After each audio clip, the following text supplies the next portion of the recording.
Hi guys, and welcome to another Sunday slot. Yes, we are still going strong.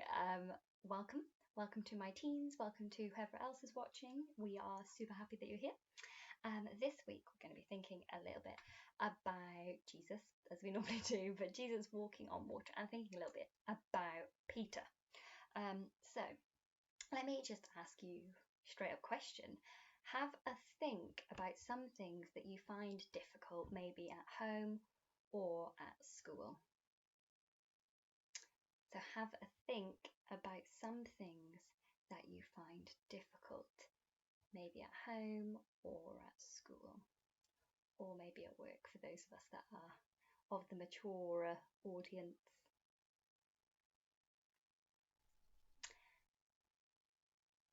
Sometimes these things can distract us from Jesus. So the things that we find difficult can distract us from Jesus.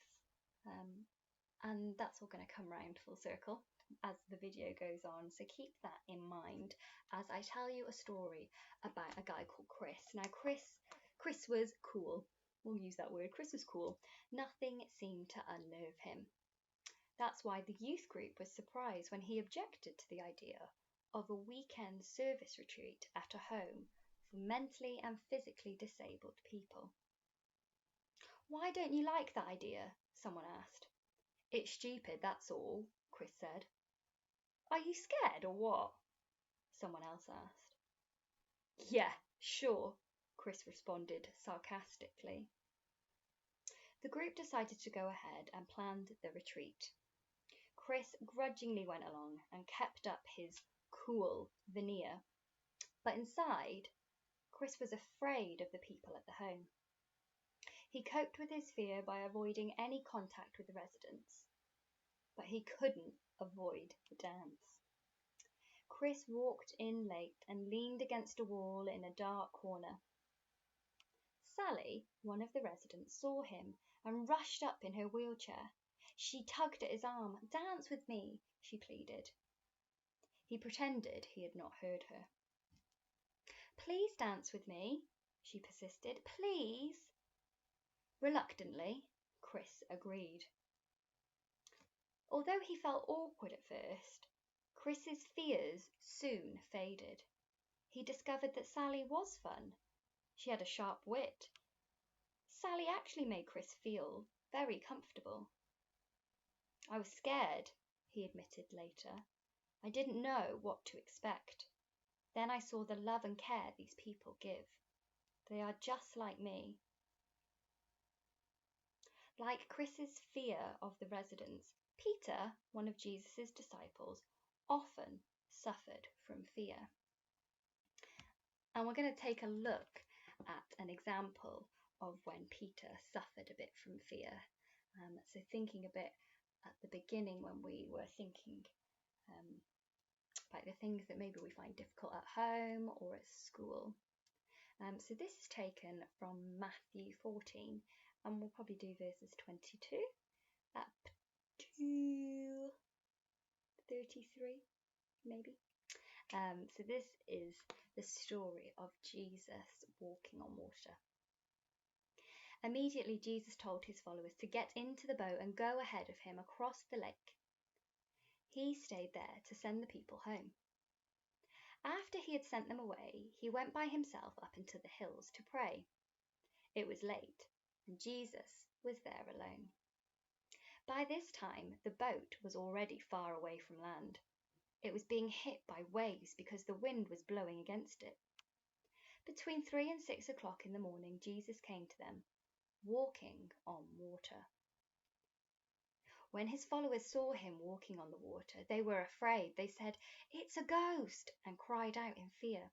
But Jesus quickly spoke to them. "Have courage, it is I. Do not be afraid."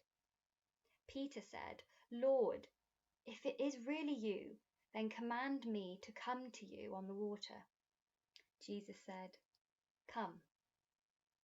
And Peter left the boat and walked on the water to Jesus. But when Peter saw the wind and the waves, he became afraid and began to sink. He shouted, "Lord, save me." Immediately, Jesus reached out his hand and caught Peter. Jesus said, "Your faith is small. Why did you doubt?" After they got into the boat, the wind became calm. Then those who were in the boat worshipped Jesus and said, "Truly, you are the Son of God." Pretty cool story. It's not every day that you get to walk on water. I wonder why do you think Peter began to sink? Why do you think Peter began to sink? And how are Chris's and Peter's reactions to fear similar? So the story that we had with Chris at the beginning, and then the story that we've just heard from the Bible with Peter and Jesus, how are Chris's and Peter's reactions to fear similar? Would you have stayed in the boat or gone out and walked on the water? Would you have stayed in the boat or would you have gone out and walked on the water? And why?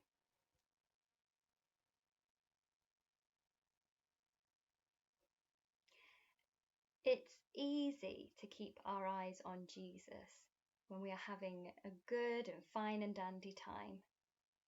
But the real challenge is to keep our eyes on Jesus when things are tough and the storms come.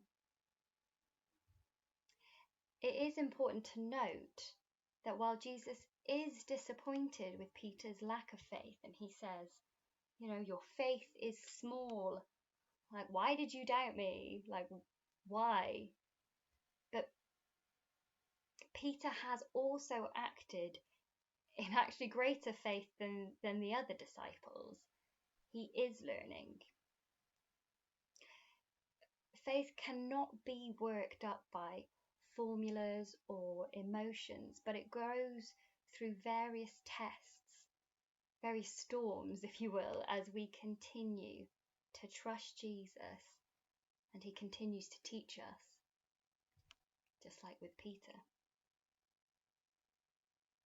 Faith grows out of a relationship with Jesus and in no other way.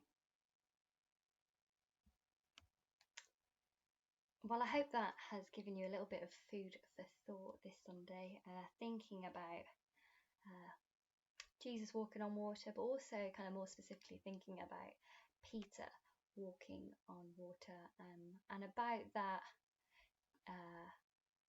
focus on Jesus in the hard times and the really stormy weather and the wind that comes, and that sometimes when we take our eyes off Jesus, it then obviously feels like we're sinking, like Peter did. I have a challenge for you now. This is a little game for you to do, and I won't give you the answers until next week, so you'll have to tune in. So this is like a little word scramble game. So these are all words, or there will be words that are scrambled up from the Bible passage that we've read about Matthew, but in Matthew, sorry, not about Matthew. So it was in Matthew 14, and we read 22 up to 34. So these are words that appeared in that Bible verse or that Bible passage. So you might want to take a picture or come back to this, or you might be great and just know them already. So these are your words that are scrambled, and the beautiful game is that you have to unscramble them. Really simple. So unscramble the words. You don't have to do this now. You can obviously pause the video, you can write them down and do it yourself. Yeah.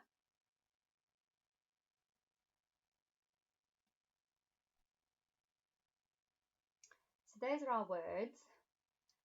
So have a lovely Sunday. Have a great day, whatever day of the week you're watching this on. unscramble your words and keep an eye out for the answers next week. Stay safe, stay well, and we look forward to seeing you next time. Bye.